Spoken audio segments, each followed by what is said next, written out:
ఆయనకి యూజువల్గానే అట్లా క్లోజ్డ్ రూమ్స్లో అట్లా పెట్టినప్పుడు breathing issues, asthma triggered by cough and then ఇది కూడా వస్తుంది కన్వల్షన్స్, అంటే ఫిట్స్లా వస్తుంది ఫ్యూ సెకండ్స్. ఆ టైంలో హెల్ప్ కావాలి ఆయనకి. సో ఇప్పుడు ఆ 6/4 బ్యారక్లో పెట్టేసి ఆయన బయటికి రాకుండా పనిష్మెంట్ సెల్ లాగా పెట్టేస్తున్నారు. ఆయన హైట్ తెలుసు కదా మనకి, 6/4లో ఎలా ఉంటారు అంత హైట్ ఉండే మనిషి? 22 hours లోపలే పెడుతున్నారు. మనం పిటిషన్ వేసాము, మనకి ఫ్రీగా తిరగాలి ఆయన, ఇవన్నీ ప్రాబ్లమ్స్ ఉన్నాయి కాబట్టి అసిస్ట్ చేయాలి ఒకళ్ళు. మన వాళ్ళని చాలామంది లోపల ఉన్నారు కదా, ఎవరైనా దగ్గర పెట్టండి, కొంచెం ఫ్రీగా ఉండే రూమ్లో పెట్టండి, మినిమం రిక్వైర్మెంట్స్ ఇవ్వండి, మనిషికి కావాల్సినవని అడుగుతున్నాం. అది ఇవ్వాలి కంపల్సరీగా వాళ్ళు.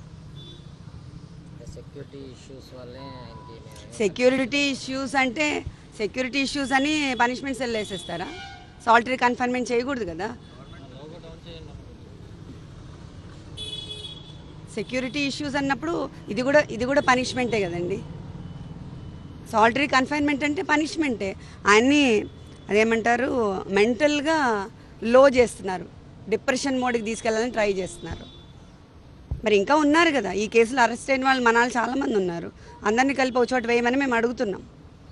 అది కావాలి మనకి. ఇప్పుడు పాలిటీషియన్ అంటే 10 మందితో తిరిగి అలా 10 మందితో మాట్లాడి వాళ్ళ రిక్వెస్ట్ని తీసుకొని సర్వీస్ మోడ్లో ఉన్న ఆయన్ని ఆ సాలిటరీ కన్ఫైన్మెంట్ అని ఆయన హైట్కి 6/4 రూమ్లో పెట్టేసి 2 weeks అయిపోయింది ఆల్రెడీ. మనం ఎన్ని పిటిషన్స్ పెట్టినా అసలు వాళ్ళు they are not taking it. ఇది ఎంతవరకు? ఇప్పుడు పోనీ ఏదైనా నిజమైన కేసు ఉండి ఇలా చేస్తున్నారంటే ఓకే, పనిష్మెంట్ అనుకోవచ్చు. ఇప్పుడు సార్ చెప్పినట్టు అసలు ఏదీ లేదు, ఒక్క కేసు కూడా సంబంధమే లేదు. ఎఫ్ఐఆర్ ఎవరు చిన్నపిల్లలకి ఇచ్చినా అర్థమవుతుంది. అసలు what is the motive of doing all this? తప్పు కదా అలా చేయటం. అంటే మీరు చేస్తే అన్నీ కరెక్ట్ అయిపోతాయి చెప్పండి? అలా ఎలా చేస్తారు? మేము అదే చెప్తున్నాం. రూల్స్ ప్రకారం చూస్తే అసలు ఒక్కటి కూడా కేసు లేదు ఆయన మీద. రిమాండ్లో ఉంచారు కానీ పనిష్మెంట్ సెల్లో వేశారు. ఎందుకు? అదే మేము ప్లీడ్ చేస్తున్నాం. ఆయన ఉన్న హైట్కి, ఆయనకున్న హెల్త్ ఇష్యూస్కి అలా పెట్టడం చాలా తప్పు. ఆయన చాలా సఫర్ అవుతున్నారు, చాలా పెయిన్ఫుల్గా ఉంది. కనీసం చైర్ కూడా ఇంకా ప్రొవైడ్ చేయలేదు. He's asking for chair. Tailbone issue ఉన్నప్పుడు కింద ఎంతసేపు కూర్చుంటారండి? చైర్ కూడా ప్రొవైడ్ చేయలేదు. మినిమం జైల్లో చైర్ ఉండదా? ఆయన 2 times ex-CM కదా, అంత పాపులారిటీ ఉన్న మనిషి. లేకపోతే అంత గవర్నమెంట్ దిగొచ్చి ఈయన కోసమే కెమెరాలు పెట్టుకొని ఈయన ఏం చేస్తున్నారు? They are looking into only that. అంటే ఆయనకి ఎంత పబ్లిసిటీ ఉంది, ఎంత పాపులారిటీ ఉంది, ఎంత పవర్ఫుల్ పర్సనాలిటీ. ఆయన అంత డీమీన్ చేసి అంత లోగా చేయాల్సిన అవసరం ఏముంది? అలా ఎందుకు కక్ష సాధింపు? నిజంగా ఏమైనా కేసులు ఉంటే పెట్టండి, మేము లీగల్గానే ఫైట్ చేస్తాం. కానీ అసలు ఏమీ కేసులు లేకుండా అట్లా డీమీన్ చేస్తా, ఫిజికల్ అబ్యూజ్, మోరల్ అబ్యూజ్, అన్ని అబ్యూజులు చేసి ఎలా? అంటే గవర్నమెంట్ ఉంటే మీరు ఇష్టం వచ్చినట్టు చేయడం కరెక్టా చెప్పండి? ఇట్స్ నాట్ ద వే కదా. అదే అండి మాది. ఇప్పుడు ఆయనకి ఫిజికల్గా చాలా ఇబ్బంది పడుతున్నారు. ఆయన ఫిజికల్ ఫెసిలిటీస్ అడిగాం, రూమ్ మార్చమని అడిగాం. That is our priority. మేము ఫుడ్ కూడా అడగలేదు. ఫస్ట్ ఆయన కంఫర్టబుల్గా ప్లేస్ చేసి తర్వాత చూసుకోవచ్చని. నిన్న కోర్టులో చూసినప్పుడు చాలా నీరసంగానే ఉన్నారు. ఆయన మాట కూడా గట్టిగా మాట్లాడలేకపోతున్నారు. ఈరోజు మాజీ ఎమ్మెల్యే వల్లభనేని వంశీ గారిని కలవడం జరిగింది. వారి సతీమణి గారు, మేము వైఎస్ఆర్ కాంగ్రెస్ పార్టీ తరఫున కలవడం జరిగింది.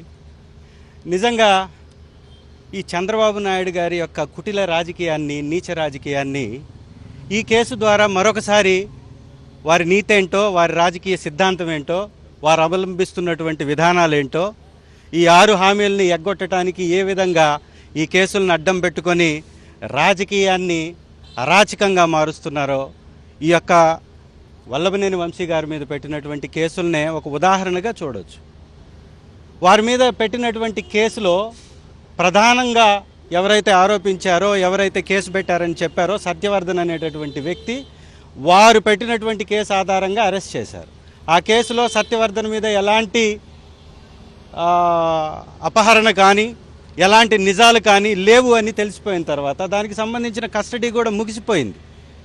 సత్యవర్ధన్ ఇచ్చినటువంటి వాంగ్మూలంలోనే చాలా స్పష్టంగా ఎలాంటి సంబంధం వంశీ గారికి లేదు అని తేటతెల్లం అయిపోయిన తర్వాత 10వ తారీఖు జడ్జి గారి ముందు వాంగ్మూలం ఇచ్చిన తర్వాత 11వ తారీఖు కిడ్నాప్ చేసినట్టుగా వీడియో రిలీజ్ చేసినటువంటి ఈ కూటమి విఫలం అయిపోయింది ఈ కేసులో. సో దానిలో ఎలాంటి సాక్ష్యాధారాలు లేవు, నిజము లేదు. ఇది ప్రజలలో పెద్ద ఎత్తున చర్చనీయాంశమైంది. వంశీ గారికి పెద్ద ఎత్తున మద్దతు వచ్చేసింది. దీని నుంచి తప్పించుకోవాలి, వంశీ గారిని ఒక నేరస్తుడిగా, ఒక కబ్జా చేసే వ్యక్తిగా, వారి వ్యక్తిత్వాన్ని హననం చేయాలి. దీన్ని పనిగా పెట్టుకున్నటువంటి చంద్రబాబు నాయుడు గారు మరో కొత్త 20 కేసుల్ని సృష్టించేశాడు. ఇవి ఎలాంటి కేసులు అంటే, గన్నవరానికి వల్లభనేని వంశీ గారు రాకముందు వారి ట్రస్ట్ 2006లో వారు ఎస్టాబ్లిష్ చేశారు. ఇక్కడ 2004లో అయినటువంటి ఒక కేసు, 2004లో ఒక తండ్రికి 3 కూతుళ్ళకి మధ్యలో జరిగినటువంటి ఒక ఆస్తి తగాదాని, ఒక 3 కూతుళ్ళలో 2 కూతుళ్ళకి తనకున్నటువంటి ఆపేక్ష కొద్దీ, తన ప్రేమ కొద్దీ ఒక పెళ్లి చేసుకొని వెళ్ళిపోయినటువంటి కూతుర్ని కాదని 2 కూతుళ్ళకి ఒక తండ్రి అప్పచెప్పేశాడు. వీళ్ళ ద్వారా వారికి ఆ ఆస్తిని ఇచ్చేశాడు. ఆస్తిని అనుభవిస్తున్నటువంటి వారి మీద ఒక కూతురు, బయటికి వెళ్ళినటువంటి కూతురు వచ్చి 2004లోనే కేసు వేసింది. ఆ కేసులో ఆ రోజు గన్నవరం సివిల్ కోర్టులో వారికి ఇంజంక్షన్ వచ్చింది. వారు హక్కుదారులుగా ఉన్నారు. ఆ బయటికి వెళ్ళినటువంటి కూతురు ఒక తప్పుడు ఆలోచనతోటి ఒక లాయర్కి ఒక అగ్రిమెంట్ చేసేసింది. అది కూడా అన్రిజిస్టర్డ్ అగ్రిమెంట్. ఆ అగ్రిమెంట్ చేసి ఆస్తిని కొట్టేయాలి అని అనుకుంటే వారు ప్రొటెక్ట్ చేసుకున్నారు. ఆ సూట్ పెండింగ్ ఉంది. ఇప్పుడు కూడా ఒక సూట్ పెండింగ్ ఉన్నటువంటి కేసు, ఎలాంటి సంబంధం వల్లభనేని వంశీ గారికి సంబంధం లేనటువంటి కేసు, ఒక కుటుంబ నేపథ్యం కలిగినటువంటి కేసు, తండ్రికి కూతుళ్ళకి మధ్యలో ఉన్నటువంటి కేసుతోటి ఎమ్మెల్యేకి ఏం సంబంధం అండి? సిగ్గుపడరా ఇలాంటి ఒక తప్పుడు కేసు పెట్టడానికి?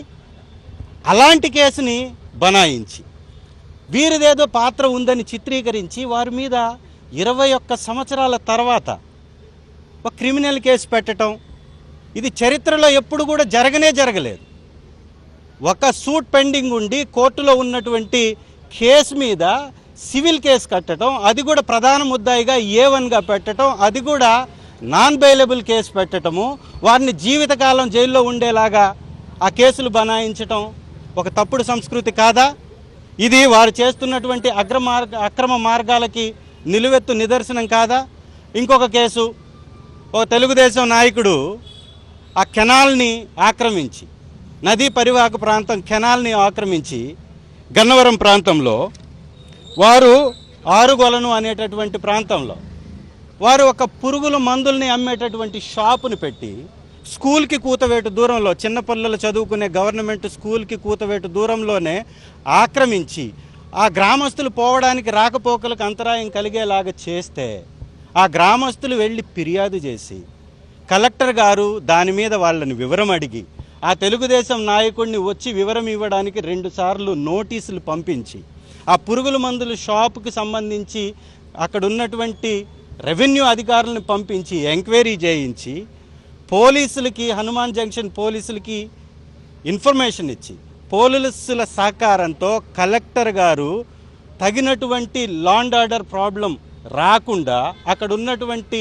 ఆ అక్రమాలని తొలగించేస్తే, ఇది కూడా వల్లభనేని వంశీ గారు చేపించారని ఎప్పుడు కేసు పెడతాడు? తెలుగుదేశం ప్రభుత్వం వచ్చిన తర్వాత కేసు పెడతాడు. తెలుగుదేశం ప్రభుత్వం వచ్చిన తర్వాత కేసు పెడితే, సీఎంఓలో కేసు పెడితే, సీఎంఓలో కంప్లైంట్ చేసి ఫిర్యాదు చేస్తే, సీఎంఓ నుంచి కలెక్టర్ గారికి ఆ ఫిర్యాదుని బదిలీ చేశారు. బదిలీ చేస్తే కలెక్టర్ గారు చాలా స్పష్టంగా ఇది ఎవ్వరి యొక్క ప్రోద్బలం లేదు, అక్కడ కన్సర్న్ ఎమ్మెల్యే గారికి సంబంధం లేదు, తగినటువంటి process, law and order problem రాకుండా నియమాలకి వ్యతిరేకంగా ఆక్రమించి నిర్మాణం చేసినటువంటి దాన్ని తొలగించడం జరిగింది. డ్యూ ప్రాసెస్లోనే ఇదంతా కూడా చేశాము. దీనిలో ఎవరి యొక్క ప్రోద్బలం కానీ, ఒత్తిడి కానీ వల్లభనేని వంశీ గారికి సంబంధించి ఎలాంటి సంబంధం లేదని వారిచ్చినటువంటి, కలెక్టర్ గారు ఇచ్చినటువంటి లెటర్ ఇది. దీన్ని కూడా తప్పుదోవ పట్టిస్తారు. ఎవరైతే కేసు పెడతారో వారిని మళ్ళీ పోలీస్ స్టేషన్కి పంపిస్తారు. ఏ పోలీసులు అయితే ఉండి దగ్గరుండి అక్రమాలని, వారు చేస్తున్నటువంటి తెలుగుదేశం నాయకుడి యొక్క ఆక్రమించిన స్థలాన్ని, ఆ ఆక్రమణను తొలగించారో అదే పోలీస్ స్టేషన్లో వెళ్ళి వల్లభనేని వంశీ గారి మీద కేసు పెడతారు. ఆ కేసు మీద కూడా నాన్ బెయిలబుల్ సెక్షన్లు పెట్టి వారిని అరెస్ట్ చేసేటటువంటి, వారిని మళ్ళీ ఇదే విధంగా కస్టడీ కొనసాగించేటటువంటి ప్రయత్నం చేస్తారు. ఇంకొకటి, శ్రీధర్ రెడ్డి అనేటటువంటి వ్యక్తి ఒక మైనారిటీ సోదరుడికి ఎలాంటి పేపర్లు లేకుండా 3 లక్షలు ఇచ్చారంట. ఆ 3 లక్షలు ఇచ్చిన తర్వాత దఫాల వారీగా అదే కుటుంబానికి ఎలాంటి పేపర్లు లేకుండా 84 లక్షలు వడ్డీలు అసలు అంతా కల్పించాడంట. ఇచ్చి ఆ తీసుకున్నటువంటి వ్యక్తి చనిపోయాడంట, మైనారిటీ సోదరుడు. వాళ్ళ భార్య ఖాజా బేగం గారు వారి దగ్గర ఉన్నటువంటి పొలానికి సంబంధించినటువంటి పేపర్లన్నీ కూడా ఈ శ్రీధర్ రెడ్డి అనేటటువంటి వ్యక్తికి ఇచ్చేస్తుందంట. ఇచ్చేసిన తర్వాత శ్రీధర్ రెడ్డి గారు అక్రమంగా అరెస్టు చేసి ఆ ఆస్తిని లాగేసుకున్నారు అని ఆ చనిపోయినటువంటి మైనారిటీ సోదరుడికి సంబంధించినటువంటి కొడుకు యొక్క భార్య అంటే కోడలు వీరి మీద కేసు పెడుతుందంట. ఆ కేసుకు సంబంధించినటువంటి విషయంలో వల్లభనేని వంశీ గారికి లాగేస్తారు. ఏమండి, ఒక కుటుంబంలో ఎలాంటి పేపర్ లేకుండా ఒక సామాన్య పేదవాడికి ఎవరైనా ఏ పేపర్ లేకుండా 84 లక్షలు ఇస్తారా? ఒకవేళ ఇచ్చుంటే దానికి సంబంధించినటువంటి వివరాలను బయటికి చెప్పాలా లేదా? ఏ వివరాలు లేకుండా డబ్బు ఇచ్చినట్టుగా చిత్రీకరిస్తారు. ఏ వివరాలు లేకుండా వాళ్ళ దగ్గర నుంచి ఆస్తిని కొట్టేస్తారు. ఆ మైనారిటీ సోదరుడికి సంబంధించిన బిడ్డలందరూ కూడా తర్వాత చనిపోయారు. కొడుకులు ఎవరు కూడా లేరు.